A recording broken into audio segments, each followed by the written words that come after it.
Welcome to Built to Go, a Vanlife podcast. I'm your host, Jeff Wagg, coming to you from the College of Curiosity. Here we are in episode 40, and this time we're going to talk about the ethics of van life. We'll also talk about why you should put your floor down before you put your furniture in. Kind of a crazy tale from the road that maybe I shouldn't tell you about. A product review of a piece of software that might save you from getting screwed over. And a trip to a fantastical place called Bishop's Castle. Welcome, everyone. Thank you so much for joining me. A few things before we get started here. I am in the middle of planning for my trip. In fact, by the time you're listening to this, I will be on my trip. I'm recording this early so that I won't have to worry about this while I'm on my trip. But this trip that I'm talking about, I'm calling Choose the Adventure. And the concept is this.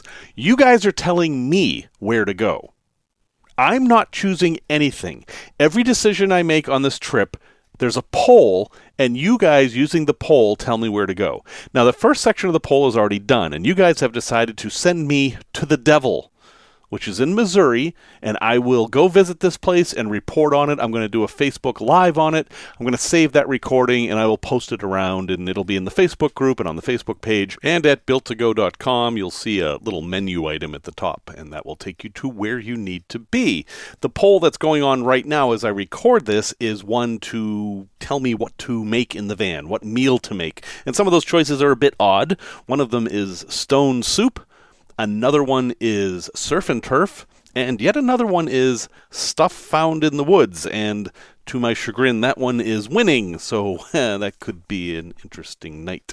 Also, just a quick reminder that we do now have a Facebook group. Yes, I know there's 800,000 Vanlife Facebook groups, but ours is growing steadily. For a week, we're doing pretty good, and the goal of this Facebook group is to, of course, be related to the podcast, but also to be the place where there are no stupid questions. Ask your questions. We will answer them supportively and without any of the snark that you find in so many of the other groups. All right, let's get on with it. This episode, we're going to talk about, well, something I saw that caused me to fall deep in thought, and maybe it will to you too. This was posted on a Facebook group by a person by the name of Cameron, and they said, question for experienced nomads. I've been full-time for over 2 years now and beginning to face deeper questions. After seeing so much, I can't help but feel a level of ignorance. Living a life entirely focused on myself instead of being a part of a grounded community. How do you feel valued as a nomad? Boy, there's a lot to unpack in that, and some of the grammar confuses me, so I'm not entirely sure that I'm understanding the message completely. But there is some interesting stuff to think about and talk about here. The first one being the obvious, is van life selfish? Well, yeah, I think my conclusion is yes, van life is selfish. It is something you do for yourself. It is something you do that is catered to yourself. One of the things that's often said is that there's no right way to do van life. Van life is about doing what you want to do. The same thing with building your own van. A lot of the reason that people do that is so they get exactly the van they want. And okay, there's monetary reasons too, but you are going to build the van that you're comfortable with, and typically you're not going to stop building it until you're at that level of comfort, and many of us never get there, so we never stop building our vans, making all of our vans rolling Winchester mystery houses. But so it's selfish. Is that a bad thing? I mean, selfishness is generally associated as being a bad trait, but that's because selfishness often takes away from other people. If you are selfish when you're with a group of people, say you go to a buffet and there are 3 donuts left and you take all 3 even though you see 2 little kids in line behind you, that would be selfish, and you would be harming somebody else. But is your act of going out and living on the road, or traveling on the road, building your own van, living off the grid to some extent, does that harm anyone else? Let's take a closer look at that.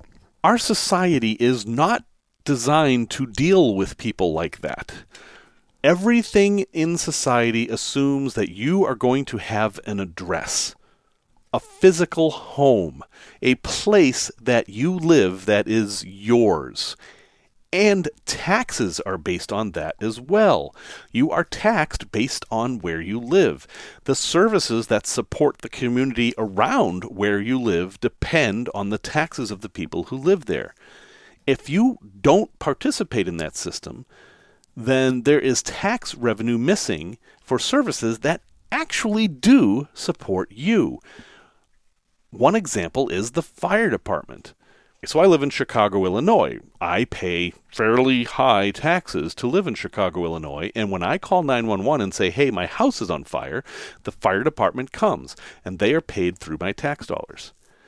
But if I'm in my van, kind of stealth parking on a neighborhood street, and my van catches on fire, that same fire department is still going to come and put out the fire in my van.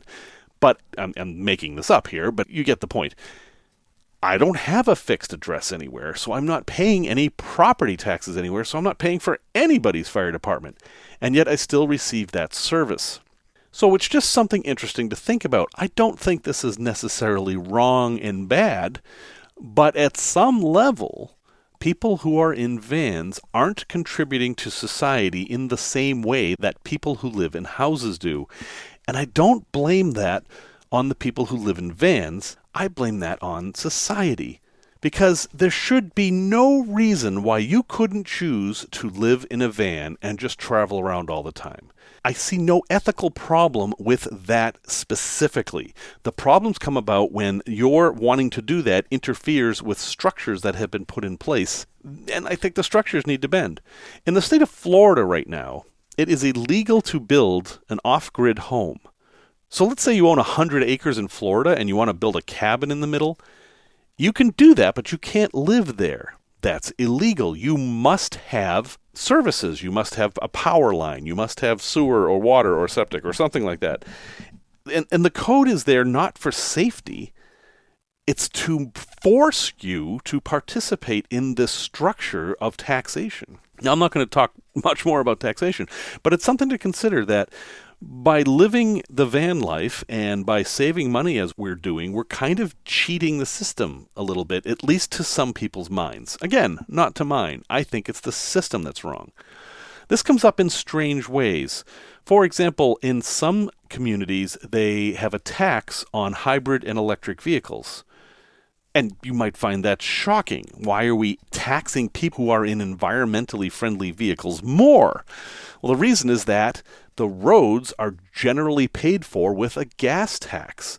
And your Prius and your Honda Civic use the same amount of road, but they aren't paying the same amount of tax because the Civic is using more gas than the Prius. Not that much more. It's probably not the greatest example. So there definitely are things about van life that kind of don't fit with the rest of society. And some of them are even more obvious, like, where do you vote? How do you vote if you don't have a place to live? And if you, say, live in Colorado, you have an address in Colorado where you have a friend who picks up your mail or something, should you be allowed to vote there? I mean, you're voting for a representative who is going to affect the lives of everybody living in Colorado. But if you're on the road all the time and you haven't been in Colorado for 2 years, is that fair? I don't know. And again, I do think, I'll keep saying this, I think it's the system that needs to adjust to people wanting to do something that in and of itself isn't a bad thing. In fact, if you are looking at an environmental side of things, it could be seen as a good thing, although that's a whole other can of worms and we won't open that right now. There's another aspect of this that I think we need to talk about, and that is what Cameron mentioned, which was community. Do you have an obligation to be a part of a community? Well, there are some people who would say yes. They would say that if you are not part of a community, if you're not there to help your fellow humans get through life and help to build towns and be part of the structure of government and all that, then you're not fulfilling your obligation as a citizen. It's just something to think about. I'm not going to espouse any particular opinion on that because I really don't know. So when someone says, is van life selfish? Yes, I think it is. Is van life wrong? No, I don't think it is, but I do think it causes problems because society just isn't set up to handle it. And that's a problem that isn't shared just by van life people. It's also shared by homeless people and immigrants who don't have documents and a whole host of other groups of people. And that alone tells me that the solution needs to be in society as a whole. And boy, I don't see much progress being made there. So just some thoughts. I'd be very happy to hear your comments. You can post them in the Facebook group or in comments on the podcast, or you can send me email, whatever. What do you think about that? Is van life selfish? Is it something that should be avoided? Or is it something that should be encouraged? I don't know. All I know is that I have the opportunity to do it to some extent, and I'm going to take that opportunity as much as I can. Okay, Tech Talk! This question comes up a lot, and I have the answer. I have a strong opinion about this, unlike the other stuff, and that is, do you put down your floor before you put down your furniture? And by that, I typically take that to mean your finished floor. So let's say that you have, a Sprinter van, whatever, a full-length Sprinter van. You've just insulated the walls. That's good. I recommend you do that first. And now it's time to work on the floor. So the first thing you're going to do is perhaps insulate the floor if you want to do that. And then you're going to put down some plywood, most likely. And then the question comes in, do you put your furniture in then and put in the flooring around the footprint of the furniture? Or do you put the flooring to cover the entire floor and then put your furniture on top? And the answer, folks, is put your flooring in first. And here's my argument for that. While it will cost you more money in materials, it will save you a ton of time. A ton of time. The floor is the easiest place to install stuff in your van. It's the most square. It's going to have the fewest cuts. Especially if you're doing something like sheet linoleum, it's going to be so much easier just to do the whole van. I have stick-on linoleum in my van. It's the stick-on tiles, which I have mixed opinions of.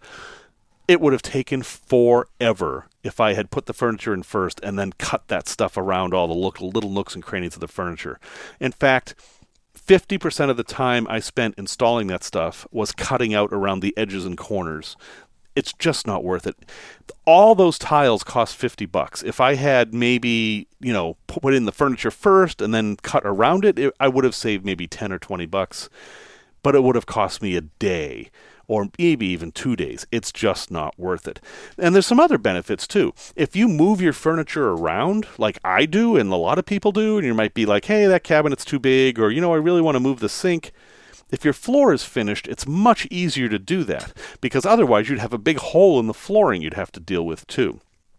Now, there's a couple of drawbacks with doing it this way. It does add a little bit of height to the furniture, so you're eating up a tiny little bit of space, because whatever you're using for flooring is going to raise everything up a little bit. If it's linoleum or vinyl flooring, that's not going to be a big deal, but if you're using 1/4 inch or maybe 1/2 inch wood flooring, hardwood floors, it can be a little bit more of a deal, and you might want to think maybe about putting the furniture in depending on the circumstances. But overall, I really think the answer is just put the floor in first, and don't put that floor in first until you're done with the walls and the ceiling, because you don't want to damage the floor with glue and tools and all that while you're working on that stuff, because you are going to drop your tools. You are going to drop your tools. And it's not a bad idea that after you put in that floor to cover it up with a tarp, and they make rolls of heavy-duty cardboard specifically for this purpose, it wouldn't be a bad idea to protect it just in case you damaged it while you were doing your other stuff. So that's my advice. I stand by it. If I'm wrong, let me know. A place to visit.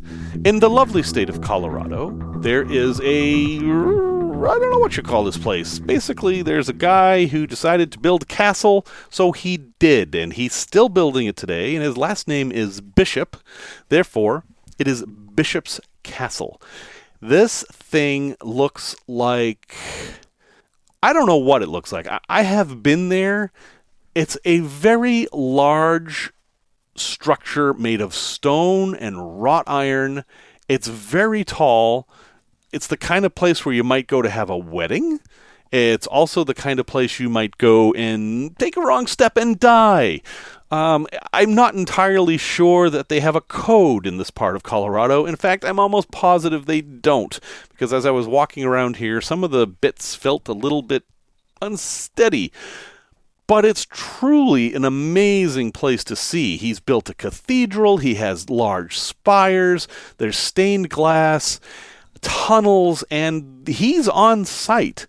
If you go visit this place, he will be there, and you can go talk to him, and you will find out that basically he doesn't want to talk to you. He just wants to deal with his brick and mortar and keep building, and he wants you to go away, but don't forget to stop at the gift shop on your way out. That all said, it's absolutely a wonderful thing. You do need to go check this place out. Visiting it is just a donation. You can figure out how much that's going to be. It's open May through October, and on weekends, November through April. And you can have weddings there. And the weddings are only $350. Now, there's not a lot of services there. There's no heat, and there's no dressing rooms and stuff like that. But $350, you can get married in a castle in the mountains of Colorado. That's pretty amazing. So check it out. It's in Rye, Colorado. That's R-Y-E, Colorado, on State Highway 165. Definitely worth a trip if you're exploring Colorado. Tales from the road. Don't worry, we're going to do news too.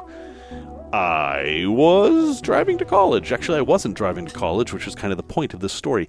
My girlfriend was driving my car with me in it and all of our stuff back to college in West Virginia from Massachusetts, where we had just spent Easter. And I remember specifically it was Easter. And we were on I-90, and I-90, which is the Mass Turnpike in Massachusetts, has this big corner right around Lee, Massachusetts. And for whatever reason, my girlfriend didn't make the corner and went straight into the guardrail, smashed in the front left of the car, and then grabbed the steering wheel and turned all the way to the right and smashed in the front right of the car, at which point the car spun around and hit every corner several times on the guardrails, and finally coming to a stop. We were fine. This was in a 1980 Datsun 510, a very well-built car that had really good bumpers, which probably saved us. But we had just come from Easter, and we had a basket of Easter candy in the car, and it was now everywhere. And I remember a little Easter bunny in the back seat waving its little ears right after the accident and playing the Easter parade song, which now haunts me.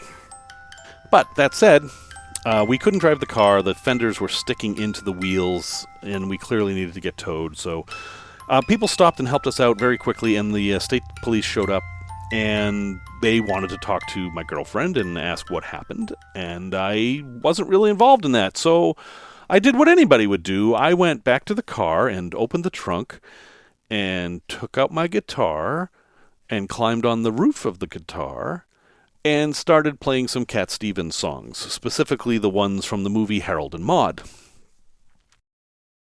I thought this was a fine thing to do, but the state patrolman kept looking at me as he was talking to my girlfriend, and then finally stared at me and asked loudly, "Is he okay?" Let me get this straight, lady. All right, then, we'll be off. Nice chatting. And I said, "Yeah, I'm okay. I just felt like playing some music." And that was good enough for him. And the tow truck came and towed the car away, and it was repaired, and I drove that car for another couple of years.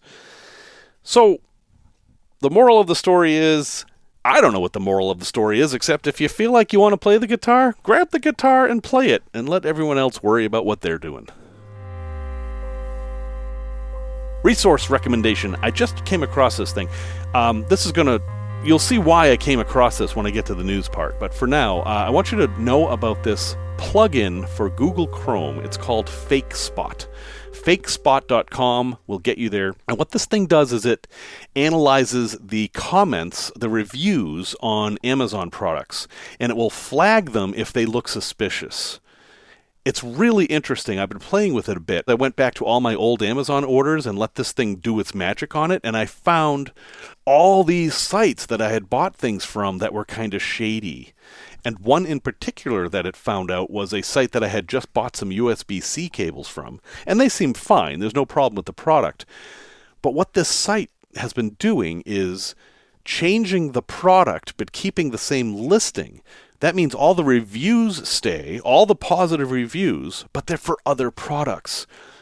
But when you look at it, it looks like, wow, this thing's got 3,000 reviews. This must be great. And if you look a little deeper, you start to see that some of those reviews are for Legos, and some of them are for shoes, and it's, Amazon's having a huge problem right now with fake reviews, and it's very difficult for consumers to figure out what they should buy based on the reviews. So I definitely want you guys to check this out. It's Fakespot.com.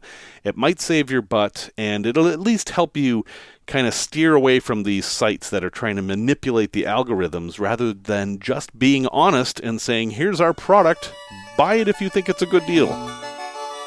Q&A, a question that comes up all the time. And winter is coming. Can I use an electric heater in my van? Well, yes. I mean, you can use anything in your van, but are you willing to pay the price necessary for that? Let's take a step back here. What an electric heater does is it takes the positive wire and the negative wire and combines them in a safe, controlled way. And this generates heat. All electric heaters are basically toaster ovens. Or toasters. If you look inside your toaster and you see those glowing red wires there, that's how they all work at some level. Some of them heat up ceramic and some of them heat up oil. There's all this kind of stuff.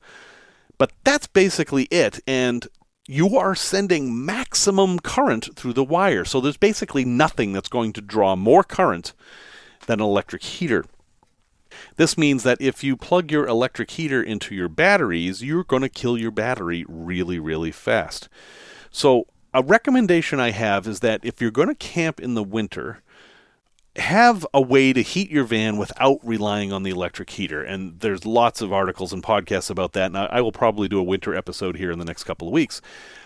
But having the electric heater in the van is a great idea if you have any chance to plug in. Because a little electric heater that you can plug in, a 1500 watt, which is the typical size of those things, can heat up your entire van, quote unquote, for free. You have safety issues with them, they're generating a lot of heat, you have to keep things away from them. But there is a reason to have one in the van. I have a little tiny blue. It's blue, like you care what color it is, but it's blue. It's made by Sunbeam. It's a little 2-level heater. I keep it by my desk, actually, but it's perfect for the van because it's a nice rectangular shape. It can fit in the cabinets very easily, and it also acts as just a fan, which is also useful. But I'm never going to run this thing off an inverter. I'm never going to run it off the batteries. I'm only going to use it on those rare times where I have access to household power. So, like many things, yes, you can have it, but there's a price to pay. Let's have some van news. Okay, first an update from last week. Actually, I have 2 updates from last week. First update from last week is the Vanlife Wave. I was contacted by a gentleman by the name of Sean who has built his own van for a family of 4, I might add, and I'm anxious to talk to him some more about that. But he has been doing the Vanlife Wave for a while. He has been doing it at least since August, and he sent me a picture of him doing it. So he may have invented it. He says he's not claiming that he invented it, but he just started doing it way back then. So I'm confident that this thing can catch on. If you didn't catch last week's episode, the Vanlife Wave is hold up your left hand, bend over your pinky and ring fingers, make a V with your middle finger and your pointer, and then stick your thumb down so it makes an L with your pointer. And the idea is that you're making the letters VL for Vanlife. I think we need a wave. Jeep people have a wave. Pickup truck people have a wave. People on rural roads have a wave. Everyone's got a wave. We need a wave too. So I am a fan of the VW Wave. It looks like Volkswagen too. But yeah, I'm a fan of the Wave. I have a hard time doing it with my hands because they're old and crunchy. But I still like it, and I'm going to try to do it. And the next news item I'm going to share with you because it makes me happy, although it may make you sad, and that is that there are going to be no peeps until Easter. The company Just Born that makes peeps, the Christmas tree peeps, the pumpkin peeps, all those kind of peeps, they have been canceled because the factory had to close for COVID and they have no people to make peeps. So if you want peeps, your next chance to get a fresh peep is going to be at Easter. Here's an update on that shooting I talked about last week. A Vanlife person who I associated with on Facebook actually was parked about mile marker 336 on the Blue Ridge Parkway, and about 3 o'clock in the morning he heard someone climbing up the ladder on his van, and he chose not to confront them because he didn't know what would happen. Now, Blue Ridge Parkway, if you're not familiar with, is an isolated scenic road. There aren't any towns on it. It's just for people visiting the area. So the idea that you're being broken in there is a little strange because there shouldn't be anybody there except fellow travelers. Well, there's more to the story that we've learned. The guy climbed up on the ladder and then he started smashing in the skylight trying to get into the van. And so the person I know from Facebook shot him with the gun he had. And the guy fell off the van. The van owner called the police. The police showed up and arrested basically everybody. Now, the guy driving the van was held for 6 hours and released, and it doesn't seem like there are going to be any charges filed because the other person was clearly trying to break into his van, and it was reasonable for him to be afraid for his life. Their story was interesting. They claimed that they were driving along the Blue Ridge Parkway, again, 3 o'clock in the morning, and ran out of gas. So they were trying to get some gas so they could get home. Well, folks, if you're going to siphon gas out of someone's van, breaking through the skylight is probably not the way to do that. I'm just saying, there's other places to get gas, like, the gas cap. But, hey, to each crime their own. It turns out that the couple who were involved in the theft were under some kind of drugs, and there was drug paraphernalia found, and they are being held and jailed and charged. So I just wanted to give you an update on that. It is still an interesting story. It's the kind of thing none of us ever want to have happen, but I think that we need to talk about these things when they do happen. Another piece of news is that if you use CarPlay, that is the in-dash solution for iPhones, Waze has a problem. It has a bunch of problems, actually, and they're trying to figure it out, but it messes up your volume. So if you've been having problems with your volume in Waze, where you turn up the Waze volume, but then you can't change the music volume, that's why. There's a problem between the OS and Waze. So it's well known, but it's been going on for weeks now, and there is no solution yet. Also, Google has a problem where it's been sending people down roads that are not roads. People have been getting stuck because Google says, hey, go this way, and then they find they're on the side of a mountain on a billy goat trail. So, yeah, it's a tough time for GPS apps. And the last bit of news is that fake reviews on Amazon have gotten so rampant that you basically can't trust any reviews.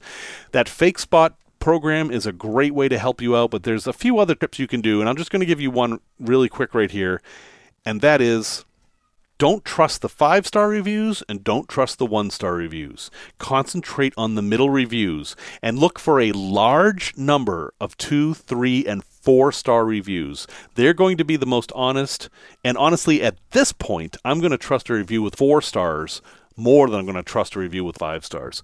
It's a problem. This is modern life here, and until Amazon does something to fix it, that's where we are. Well, folks, thank you very much for listening to this episode 40. Music, as always, was by Simon Wagg. And just a quick reminder that we are on all the social medias. I'm not really great at Instagram. I'm trying to get better. But we are College of Curiosity on Instagram, Built to Go on Facebook. There's a page and a group. And we are C-O-L of Curiosity on Twitter. Until next time, remember what Robert Louis Stevenson said. There are no foreign lands. It is the traveler only who is foreign.